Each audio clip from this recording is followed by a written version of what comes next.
Bonsoir à tous et bienvenue. Les chrétiens de Côte d'Ivoire ont célébré ce jeudi la fête de l'Ascension. Elle symbolise la montée au ciel de Jésus-Christ après sa résurrection. Ambiance dans les paroisses à suivre. Pour faire face au délestage, ménages et entreprises investissent dans les groupes électrogènes. La demande a explosé et les commerçants se frottent les mains. Et puis $1 million à gagner dans une loterie aux États-Unis. Seule condition, être vacciné contre la maladie à coronavirus. 40 jours après la Pâque, les chrétiens célèbrent ce jeudi la fête de l'Ascension. Elle symbolise la montée au ciel de Jésus après sa résurrection. Dans les paroisses, les fidèles étaient nombreux pour marquer l'entrée au Christ dans la gloire de Dieu. Brice Niawa, Kimoéric, Mathurin Badé. Paroisse Saint-Jeanne d'Arc de Trècheville. Il est 8 heures. Les fidèles chrétiens catholiques sont présents pour célébrer la montée de Jésus-Christ au ciel. Un message d'amour et de paix leur est livré par le curé.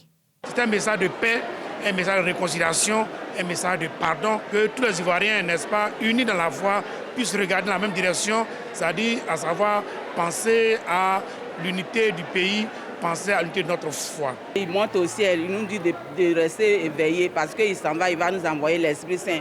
Et c'est l'Esprit Saint qui va rester toujours avec nous pour nous guider dans tout. Nous devons persévérer dans l'amour. Parce que sans l'amour, on n'est rien. Notre Seigneur Jésus-Christ nous montre un exemple à suivre, c'est-à-dire suivre ses lois, ses commandements, pour qu'un jour, au soir de notre vie, nous soyons avec lui dans ce paradis. Au temple Canaan de l'église méthodiste unie d'Angré, dans la commune de Cocody, c'est la même ambiance. Il est avantageux pour nous chrétiens que le Seigneur monte, car s'il ne montait pas, le Saint-Esprit n'allait pas descendre. Or, c'est le Saint-Esprit, cette puissance qui, survenant sur nous, fait de nous des hommes puissants pour la gloire de Dieu, pour l'œuvre de Dieu. Donc ce jour d'ascension est un jour d'accomplissement. Aujourd'hui, quand je marche, je sais que Jésus est là-haut, il me regarde, il me protège, il permet à ce que tout ce que moi je ne vois pas, il voit pour enlever autour de ma vie. Et c'est ça la montée de Christ pour moi. L'Ascension est une fête chrétienne qui a lieu 40 jours après la Pâque. Contrairement à l'année dernière, où la célébration s'est faite dans un contexte de restrictions liées à la pandémie de Covid-19, cette année, les chrétiens se sont retrouvés dans de bien meilleures conditions. Depuis le 11 mai, des gendarmes font passer les examens aux candidats désireux d'obtenir le permis de conduire. Les inspecteurs habituellement chargés de cette mission ont tous été suspendus par le ministère des Transports afin de mieux lutter contre la corruption et la fraude. Une situation quelque peu perturbante pour les candidats au permis de conduire. Illustration dans un centre d'examen dans ce reportage de Timé d'Angers et Tanguy Conan. La peur au ventre, ce candidat au permis de conduire se présente devant l'un des inspecteurs gendarmes. Mis en confiance par l'agent de la maréchaussée ivoirienne, il retrouve alors aisance lors des différents exercices. À terme, il décroche la mention favorable. Au départ, il faut dire que j'étais stressé. Et quand on voit le treillis, là, vraiment, on a un peu peur. Ils n'ont pas été sévères et c'est tellement ils ont fait le travail. Je veux seulement dire à ceux qui veulent maintenant passer le permis de conduire, il ne faudrait même pas qu'ils aient peur, mais qu'ils étudient en fait. Qu'ils étudient parce que c'est une question de connaissance. C'est quand tu connais, ça peut aller pour toi. Même fortune pour ces autres candidats. Dans l'ensemble, en tout cas, ça s'est bien passé, et puisque j'ai suivi une formation au préalable avant de venir ici, donc j'ai fait qu'appliquer la formation pour être admis à l'examen. Les évaluations du jour marquent l'entrée en scène des gendarmes inspecteurs dans le processus des opérations de délivrance du permis de conduire. Ces agents sont donc opérationnels aujourd'hui, vont continuer à faire les passages d'examen pendant que nous, en collaboration avec la Direction générale du transport terrestre et le ministère du Transport, continuerons la réforme du permis de conduire qui consistera, vous le constaterez bientôt, à la numérisation complète de tout ce système. Au nombre de 25, les gendarmes examinateurs remplacent depuis le 24 avril dernier les inspecteurs civils.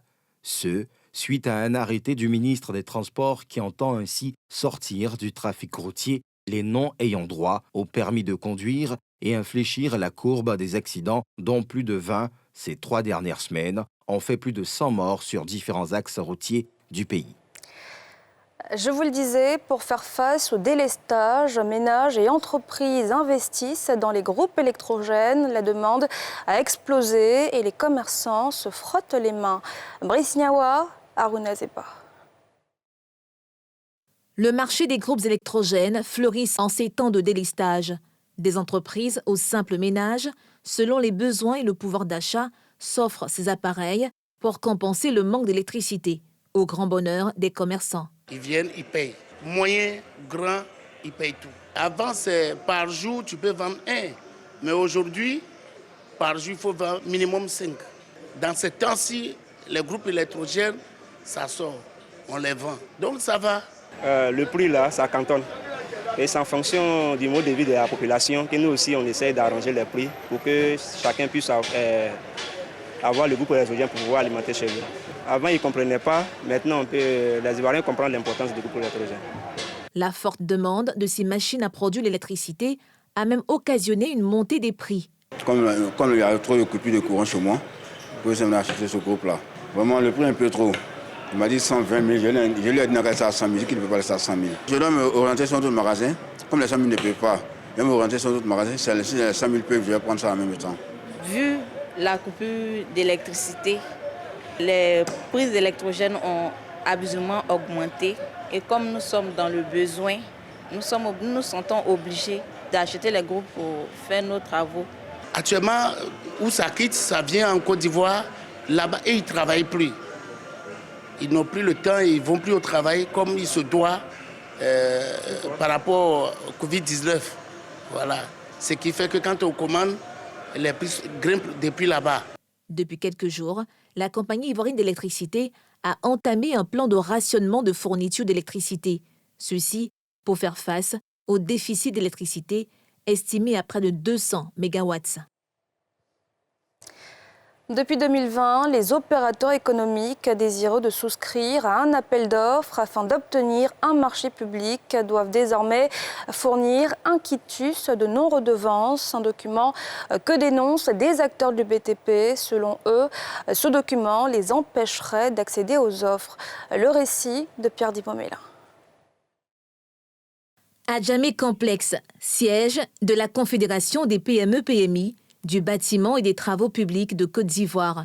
Face aux journalistes, le président de la fêtière des acteurs du BTP dénonce une nouvelle mesure de l'ANRMP, l'Agence nationale de régulation des marchés publics, qui exige un quitus de non-redevance dans la composition des dossiers d'appel d'offres. C'est un blocage à notre niveau quand on dit que maintenant, il y a un quitus de non-redevance à l'ANP avant que toi, tu vas aller faire l'appel d'offres. Ça sont nos préoccupations de l'heure.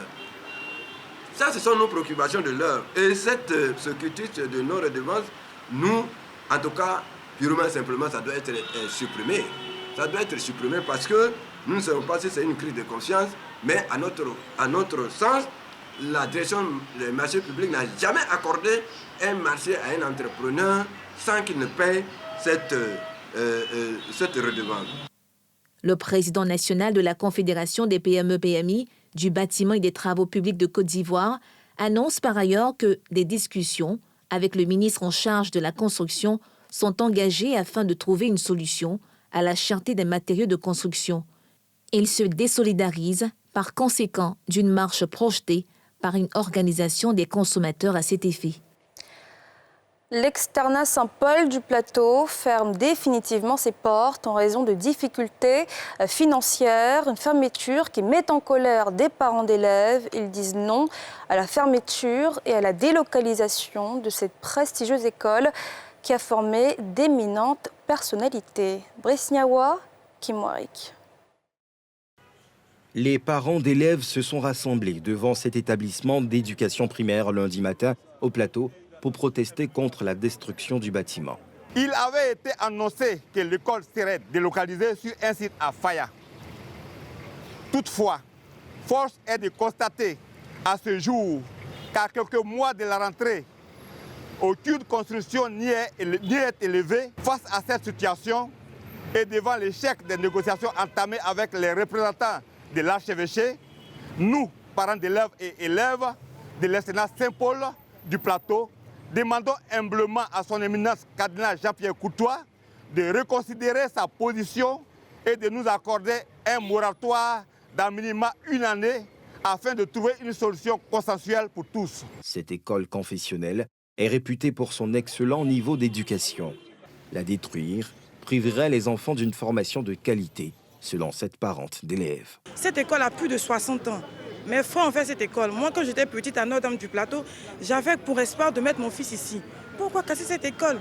Je sais que l'église a des problèmes financiers, mais je trouve que ce n'est pas une solution. Aujourd'hui, nous avons fait un sitting. Demain, on entend se faire entendre au niveau de la cathédrale. Mais de façon stratégique, je préfère pour le moment ne rien dire. Ensemble, on trouvera une autre solution. L'externat Saint-Paul du Plateau est créé en 1956 par des missionnaires marianistes. Il a formé et continue de former l'élite nationale. À en croire Jean-Pierre Tannot, plus de 700 enfants fréquentent actuellement cette école. Dans l'actualité internationale, c'est un fait insolite. Une loterie pour les vaccinés contre la Covid-19 vient de voir le jour aux États-Unis avec à la clé $1 million. De quoi convaincre les plus réticents. Yéli Traoré. Une loterie avec une cagnotte de $1 million en jeu aux États-Unis pour sensibiliser les populations à se faire vacciner. Pour espérer remporter cette cagnotte dans l'État de l'Ohio, les participants devront avoir plus de 18 ans, habiter dans l'État et avoir reçu au moins une dose d'un vaccin anti-Covid. Le premier vainqueur sera annoncé le 26 mai. Ensuite, un nouveau gagnant sera tiré au sort tous les mercredis pendant 5 semaines et décrochera chaque fois la même somme. L'argent sera tiré de fonds fédéraux déjà existants, mis en place pour faire face à la pandémie. Aux États-Unis, où le nombre quotidien de doses administrées est désormais en baisse, les incitations se multiplient pour convaincre les indécis. Une bière, des donuts ou des billets pour des événements sportifs. Tout est bon pour pousser les Américains à se faire vacciner. Début mai, le Maryland a annoncé que les employés de l'État recevraient $100 s'ils se faisaient vacciner. En Virginie occidentale, le même montant est offert en bonus d'épargne aux 16-35 ans, une catégorie d'âge plus réticente à la vaccination. Environ 58,7% des adultes américains ont reçu au moins une injection. En France, depuis mercredi 12 mai, la vaccination est ouverte à tous les Français majeurs. La campagne de vaccination se heurte cependant à un refus grandissant des Français de se faire injecter le vaccin AstraZeneca. Depuis le début de l'apparition de la pandémie, il y a presque un an, l'Afrique connaît également un scepticisme vis-à-vis des vaccins contre le Covid-19.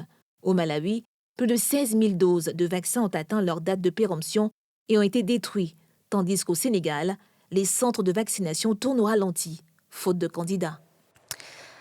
Et puis dans cette période de rationnement de l'électricité, NCI Reportage vous propose de comprendre comment est produite l'électricité qui alimente nos maisons. Un reportage à retrouver juste après Sans Réserve. Un extrait. Nous avons ici le groupe de production d'électricité. En bas, c'est la turbine. En haut, nous avons l'alternateur. Autour de la turbine, nous avons les cercles de dannage. La machine, elle a fait 70 MW de puissance totale, mais en fonction de la demande du dispatching, nous plaçons le groupe à la puissance demandée. Voilà, c'est la fin de ce journal. Merci de l'avoir suivi. Excellente soirée à tous.